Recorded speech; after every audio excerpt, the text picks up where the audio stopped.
Hi everyone. ఇంట్లో ఎటువంటి కూరగాయలు లేనప్పుడు ఈజీగా సింపుల్గా చేసుకునే ఎగ్ ఆనియన్ ఫ్రై. ముందుగా ఒక 5 ఆనియన్స్ తీసుకొని సన్నగా పొడుగ్గా కట్ చేసుకోవాలి. అలాగే ఎగ్స్ బాయిల్ చేసుకోవాలి. బాయిల్ అయిన ఎగ్స్ పొట్టు తీసి పక్కన పెట్టుకోవాలి. నేనైతే 3 తీసుకున్నాను, మీకు సరిపడినన్ని తీసుకోవచ్చు. ఒక ప్యాన్ పెట్టుకొని కొద్దిగా ఆయిల్ వేసుకొని, ఆయిల్ వేడెక్కినాక 1 టేబుల్ స్పూన్ ఆవాలు వేసుకొని చిటపటలాడేంత వరకు వేయించుకోవాలి. అలాగే ముందుగా కట్ చేసుకున్న ఆనియన్స్ కూడా వేసి బాగా కలుపుకోవాలి. ఆనియన్స్ మీడియం ఫ్లేమ్లో పెట్టి బాగా వేగనివ్వాలి.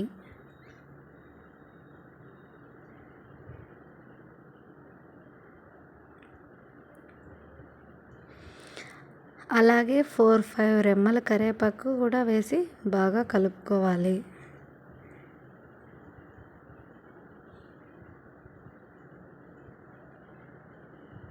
బాగా కలుపుకున్న తర్వాత 1 టేబుల్ స్పూన్ సాల్ట్ వేసి బాగా కలుపుకోవాలి.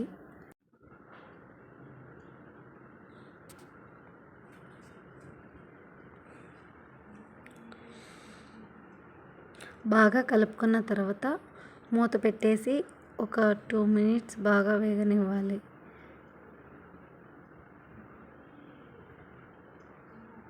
అలాగే మూత తీసి బాగా కలుపుకొని 1 స్పూన్ పసుపు వేసి బాగా కలుపుకోవాలి.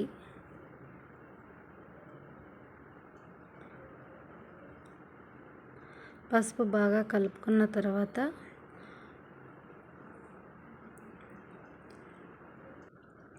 1.5 టేబుల్ స్పూన్ కారం వేసి బాగా కలుపుకోవాలి.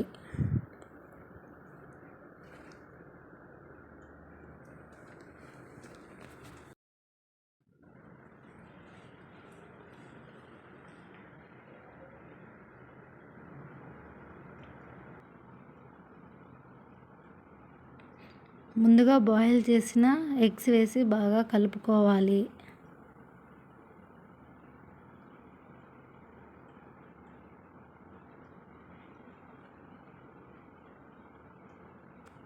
అలాగే కోసి పెట్టుకున్న కొత్తిమీర కూడా వేసి బాగా కలుపుకోవాలి.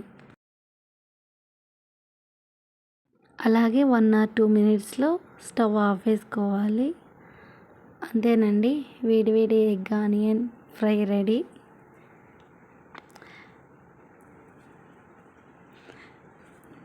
వేడి అన్నంలో వేసుకొని కలుపుకొని తింటే సూపర్గా ఉంటుంది. మీరు కూడా ట్రై చేయండి.